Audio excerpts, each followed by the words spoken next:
This is the Highly Sensitive Club, episode number 18.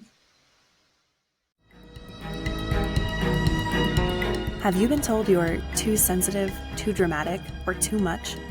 Do you have big feelings and deep thoughts you don't always know what to do with? I'm Stephanie Lynn, a certified life coach and highly sensitive person. I've helped dozens of highly sensitive clients feel more energized, more confident, and more in control of their high sensitivity. In these episodes, you'll get the information and inspiration to level up your life as a highly sensitive person too. Welcome to the Highly Sensitive Club.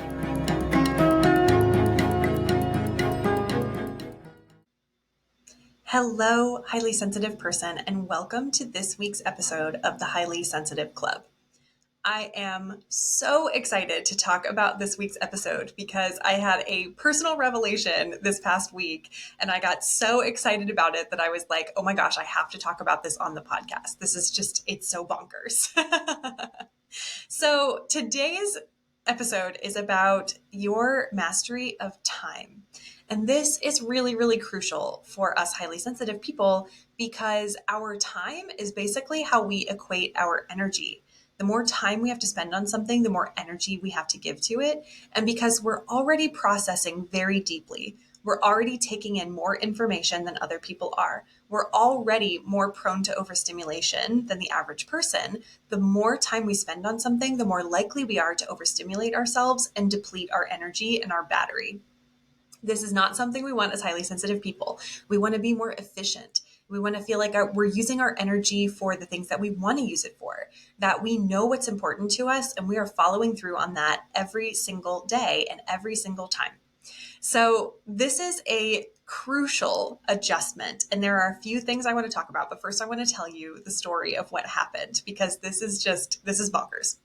For many years, I have had an identity as someone who's indecisive, which you might think is really funny because I publish podcast episodes all the time. I have a weekly newsletter that goes out. I work with clients. I decided to start 2 different businesses. It seems like I'm a very decisive person, but I considered myself a very indecisive person for a long time. And this caused me a lot of stress and a lot of drama because in being an indecisive person, I would often make the mistake of not planning my time. And I told myself that this was because I have a very high value around freedom, that I want to be able to be spontaneous, that I want to be able to do things when I feel like doing them. And particularly, I told myself that I was going to follow through depending on how I felt, because it was my way of giving myself self-care. And what I discovered was that I was really indulging in indecision and that I was really stopping myself from making active decisions. And by not making active decisions, I was making passive decisions. Things were just happening to me that I had decided to just let happen instead of actively doing something about it. So this was very, very powerful. And again, I was skeptical about planning my time and managing my time and mastering my time. And I am a complete convert, which is why I am talking to you today. Now, last week was tax week. And yes, I'm a human, so I waited until the last minute to do my taxes on a Monday. And yes, I planned to do it on tax day because I knew I was going to have a bunch of stuff happening the week before, which is when I really started to think about the taxes. And I just thought, well, this is just how it's going to be. I'm going to do my taxes on Monday, the day it's due. And luckily, since I had 5 years under my belt as a professional organizer, all of my tax documents are organized. I already know what my income is. I already know where all of my receipts and all of my documents are. So it wasn't that hard to pull all of those things together. And in future, I will definitely be doing it earlier or hiring an accountant. However, this is important for the story because I planned out my entire week using a technique called Hour One. And this is a way of time blocking, if you're familiar with that technique, where you spend an hour at the beginning of the week and you write down every single thing you can think of everything you want to do and everything you need to do for the week. Any errands, any chores, any personal projects, any professional projects, any work things, any meetings, any appointments. You get it all down on paper. And then you block out time for every single thing on your list, on your calendar for the coming week. And when you do this, it seems absolutely impossible. You're like, how am I going to fit all of these things onto my calendar? And it's amazing that you can actually do it. And when I was done, I had probably 40 or 45 items on my list. Every single item was on my calendar. It was accounted for.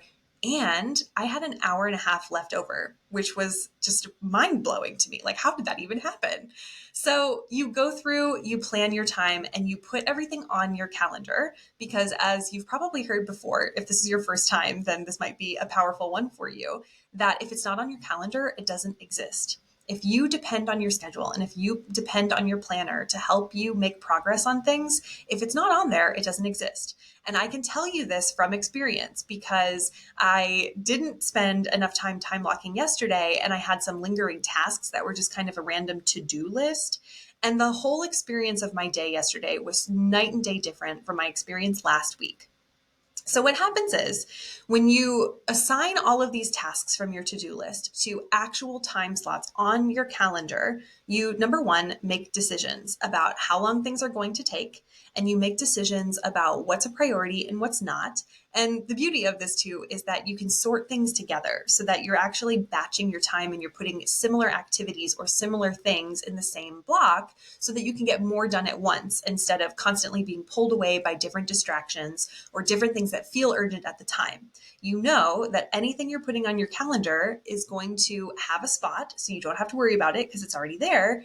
And you're going to be doing it much more efficiently, which again saves you a lot of time and energy, very crucial resources for us highly sensitive people. So as I said, I had taxes going on last week.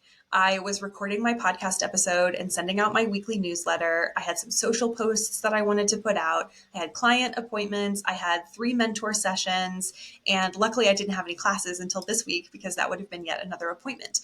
In addition to putting on my game night that we had last week, dates with my partners, time with loved ones, having a breakfast, or whatever happened to be on my calendar. All of those things went on the time blocking. And this was bonkers. So the end result, not to bury the lead here, is that I regained 11 and a half hours of my time last week. 11 and a half hours. That's 2/3 of a waking day. Normally, if I sleep for 9 hours, I would have 15 hours of waking time. It's like I got back 2/3 of my day.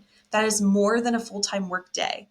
That is actually about 2/3 of the concerted effort that I put into my marketing and my business activities every single week. And I got it back just by doing this one technique. This tool is really, really powerful.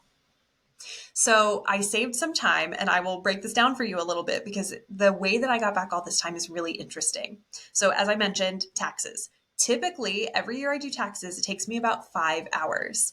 Now, because of the way that my schedule worked last week and because of things that I already had planned, I said, all right, I'm going to do it in 3 hours. And if there's any overflow time, I know I can do it at this time. And it turns out it took me 3 hours because that's the amount of time that I gave it. So that's the amount of time that it took because I already had everything I needed. I already had all the little details. I had everything ready to go and it was done. And I had it submitted in the afternoon and had the rest of my evening available and free, which was bonkers. So I saved 2 hours already on taxes last week. And then the second thing is that typically it takes me 4 hours to outline my podcast, record the podcast episode, download and process and edit the video and the audio tracks, and then publish them to Spotify, put them on YouTube, put them on my blog, write out a transcript, do the newsletter, all this stuff. It usually takes me anywhere from 4 to 4.5 hours. I gave myself 2 hours of focus time last week to do all of these activities. And I thought, let's see, like if I only have 2 hours, I'm going to figure out how to do the 2 hours. And I did it, which saved me 2 to 2.5 hours just on that. So these were the big tasks that I ended up saving myself 4.5 hours, 4 to 4.5 hours, just doing tasks faster because I wasn't letting myself be loosey-goosey and just take as long as I wanted to take on things. I told myself I need a B minus. I'm not going for the A plus. I need a B minus. And this is what it's going to take. This is the amount of time I'm giving myself. And I followed through and everything went out on time. And I bet no one was the wiser. It happened. Now, there were also some subtle ways that I got back some time too. There was an hour of time that I had put on my calendar specifically to watch some videos that had been sitting in an email in my inbox for about 3 months. And my thought process around the videos was, well, this might help me be more efficient, or I want to make sure I'm not missing out on any important information. And when the hour finally occurred, remember, this has been sitting in my inbox for 3 months, and the hour finally pops up on my calendar that I'm supposed to sit down and watch these videos, I thought, I don't need this. I don't want to do it. This is a waste of my time. I already know how to do the things I need to do, or I wouldn't have been able to publish my podcast or download the video and put it on YouTube. I already have every single thing I need, so I don't need to worry about this thing too. So I just took it off my list. And I thought, no wonder I haven't gotten to it for 3 months because it really wasn't that important or valuable to me in the first place. So that saved me an hour. And then I also saved myself, this is 4.5 from 11, I saved myself 7 hours, not only doing things faster than I thought I would do them, so crunching down my time and actually completing things in shorter periods of time. I gave myself more time to do certain things like submit proposals for classes and to sign documents and do some admin work. And it actually took me less time because I was being so efficient. So I saved at least another half hour there. But a lot of my time last week was saved making decisions. I saved an hour and a half deciding dinner early instead of hemming and hawing for half an hour and then deciding on a different meal that we were going to prep for game night, going to the store, getting the supplies, prepping the supplies, putting together the taco bar, putting together all the options for the taco bar, cleaning up everything after the taco bar, as opposed to what I decided to do, which was just make the food that we already had prepped. So we ended up having a delicious meal with roasted chicken, Brussels sprouts, roasted onions, and sweet potatoes. And it was great. And we had a great night. And it was an easy dinner. Everything was already prepped. I saved myself an hour of time simply making that decision and not going out of my way to do something I didn't need to do. But here's the real kicker and why this is so important to you and why I'm such a convert and why I am just on the roof shouting about this thing and telling everyone I know about it. The real benefit that I saved with this time was not worrying, not going back and forth, second guessing my decisions, and actually feeling like my free time was my free time. It wasn't being overloaded with dread of things that I had to do or waking up early to finish something. It wasn't guilt ridden or self judgmental because I was thinking, I should be doing this. I should be doing something else. I should be more productive. In fact, I was so relaxed during our game night after I got all this stuff done that everyone commented on it and they were like, you just seem really relaxed tonight. And I was like, I am, because I'm not thinking about outlines in my head. I'm not thinking about tasks I should be doing. I'm not planning things that I'm supposed to do tomorrow morning because they're already done. I already did them. It is so powerful. I'm probably missing some things because I made a whole document for myself on all of the ways that I saved this time, but I saved it by doing things faster. I saved it by doing things more efficiently, by making better decisions and taking action and not second guessing myself. And I saved a ton of time not worrying, not stressing, not planning things that I didn't need to worry about until the time I had actually allotted for them. This is 11 and a half hours. This is really powerful stuff. Again, this was so much time that I got back just by planning and blocking everything out. So here are the concepts that I want you to keep in mind because this is really, really powerful. And the reason that this works is because I was willing to challenge my own beliefs about time and the way that I was approaching scheduling my time. So here are the 3 concepts I want you to keep in mind if you're ready to start taking back your time and to try hour 1 and to try some time blocking. The first thing I want you to keep in mind is that you are the architect of your time. We each have the same amount of time. We have all agreed that there are 24 hours in a day, 60 minutes in an hour, 60 seconds in a minute, and all of the other time measurements and constructs that we've created and we've all agreed that we're going to adhere by.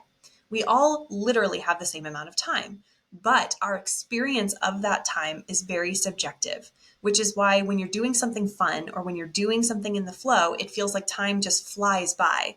But when you're doing something that feels hard and requires a lot of effort and just feels like a slog, time feels like it's slowed down and it feels like it's just taking forever to finish the thing because it's uncomfortable because of our experience and because of our perspective. So instead of feeling like you're at the effect of your life and that things are happening to you, you just can't help it that urgent things come up or that things are going on in the world around you, or you just can't help it that you don't have enough time. This is not true. You can change your thoughts to believing that you are actually the creator of your time. You are both the cause and the effect of your time. You don't have to just be at the effect of everything else that's going on around you. You can actually be the person who determines how you want to use your 24 hours a day and your 168 hours a week, and how you are going to make progress on the things you want to get done. You are like the conductor. Your time is like the orchestra, and the conductor gives the orchestra the cues on when parts are supposed to go fast and when parts are supposed to go slow, or when they're supposed to get softer, when the orchestra is supposed to crescendo, and then when it suddenly stops and there's the calm, that impactful silence after the piece is done.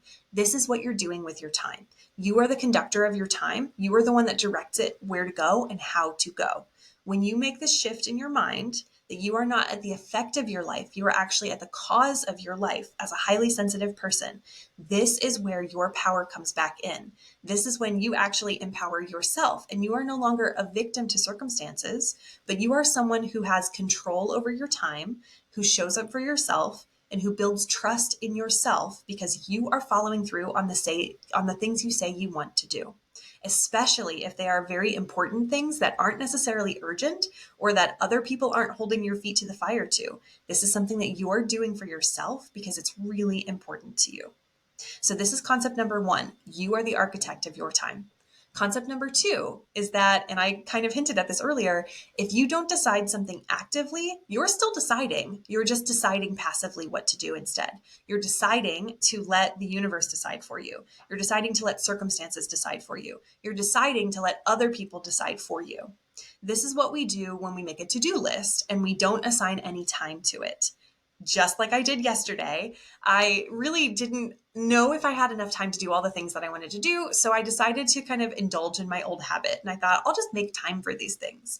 Well, guess what? There were some things that didn't get done because they were just nebulous. They didn't have space on my calendar. So they didn't feel tangible. They didn't feel real. They didn't feel specific.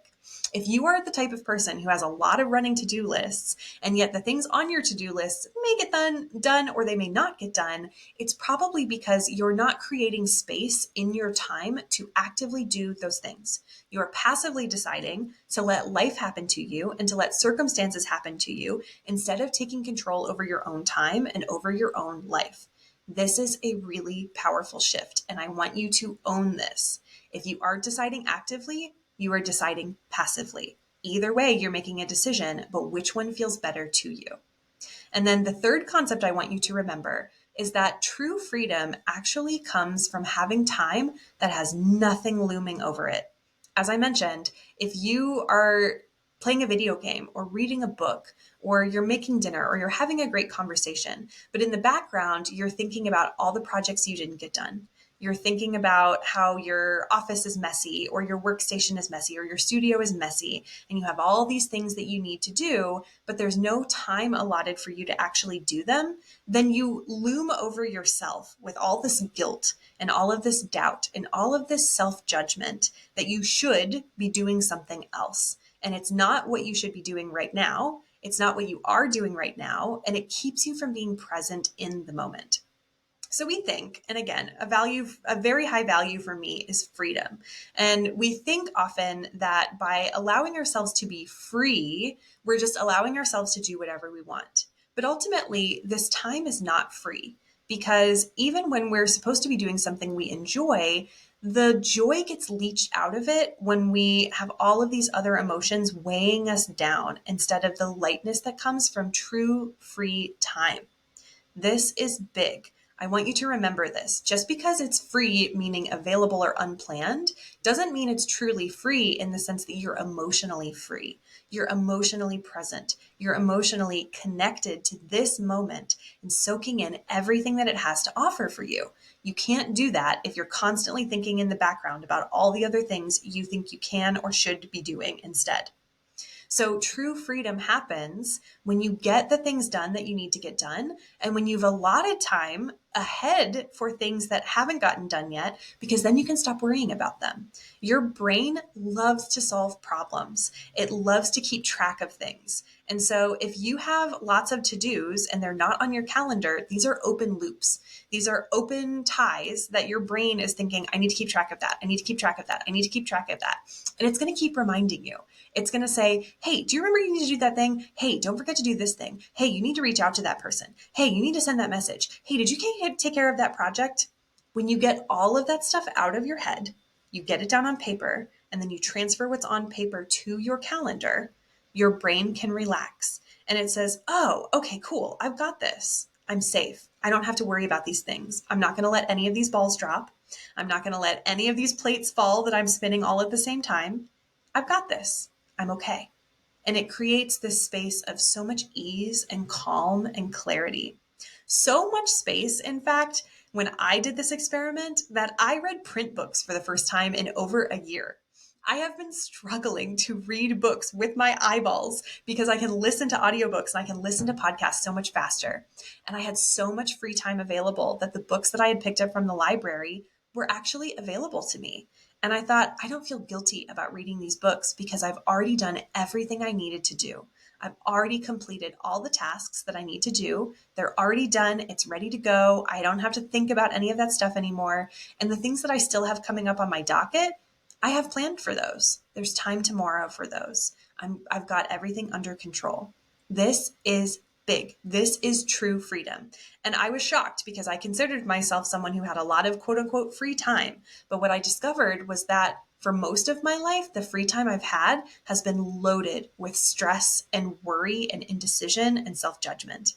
If you are experiencing those things too, it's because you're not thinking about the true freedom that you have by having a little bit of structure around certain parts of your life in order to have freedom and spontaneity around other areas of your life.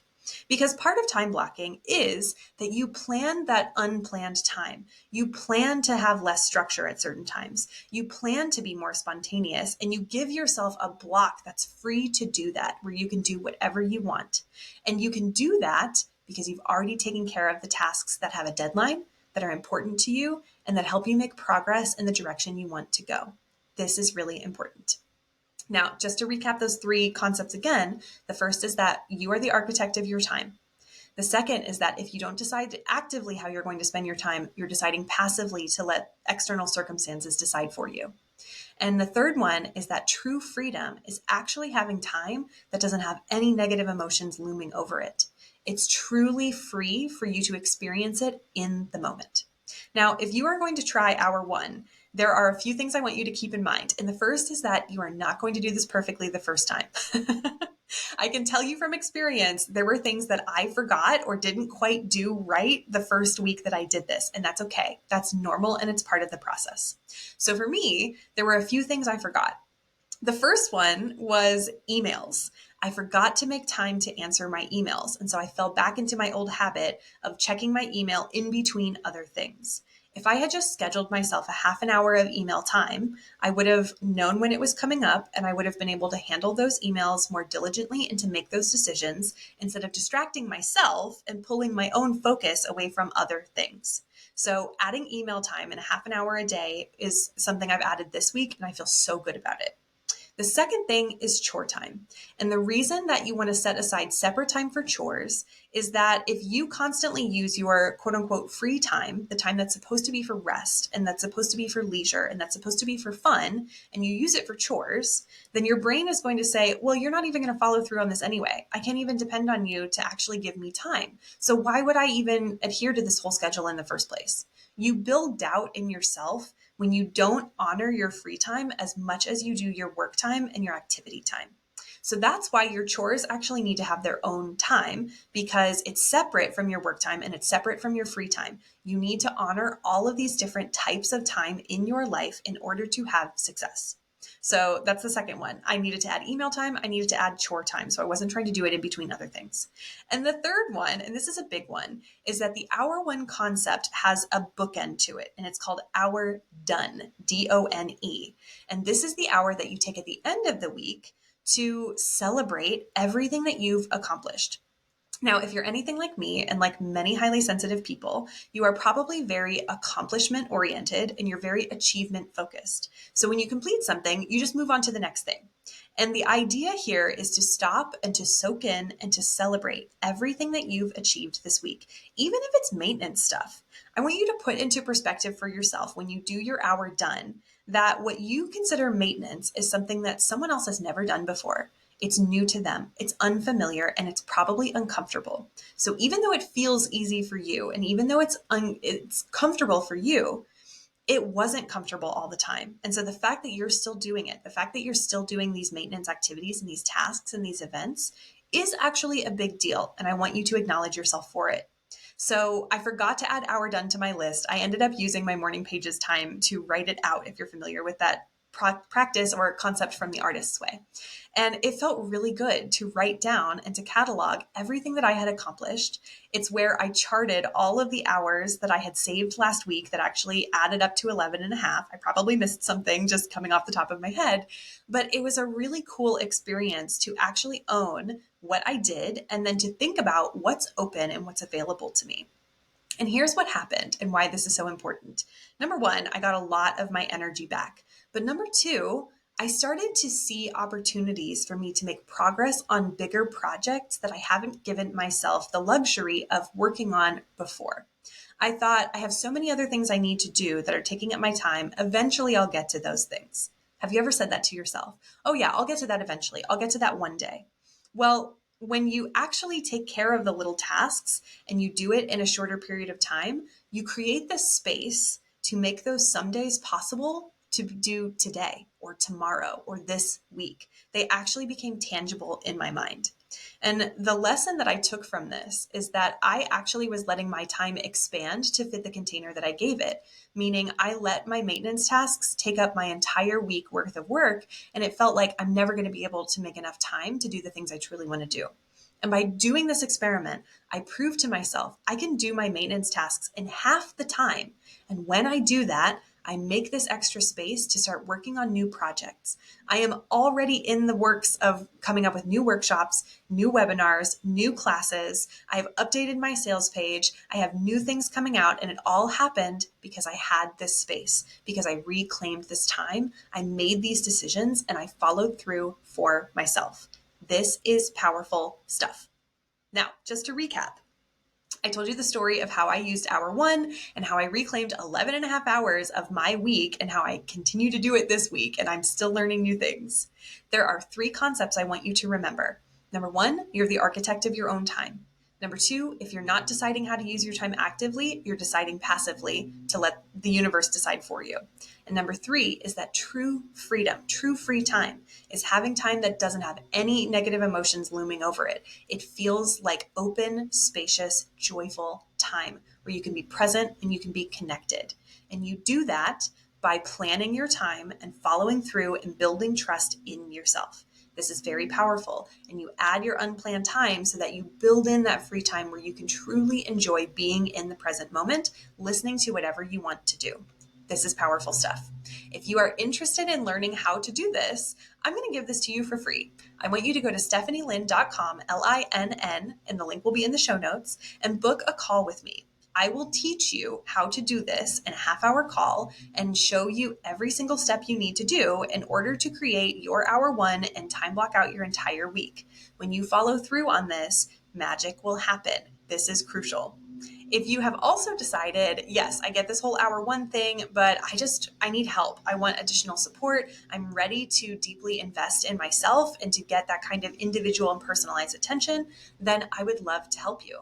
I have one-on-one packages available for 3-month coaching and 6-month coaching. And I have a discount on the 6-month coaching because I want to incentivize you to do the longer coaching package because that's when the magic happens. You build a foundation in your first 3 months, and that's when things start to move, but you actually make the progress in the second 3 months.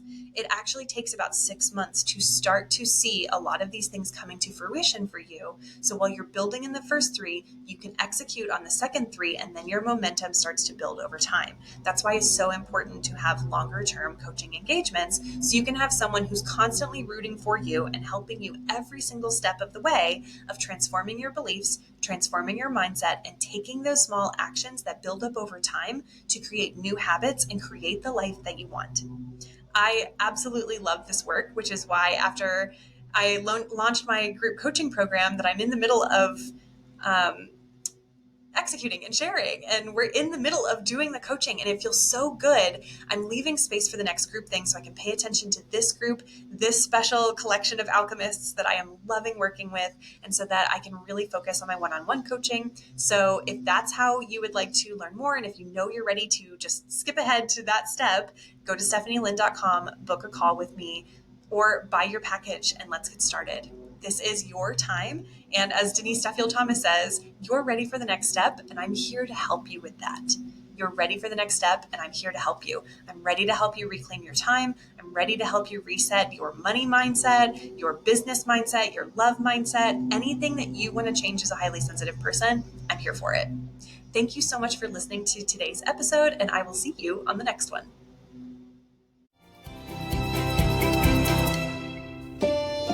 Thanks for listening. If you're ready to take what you learned today to the next level, head over to stephanielynn, that's LINN.com, and book a consultation call to get started. I can't wait to see you there, my dear HSP.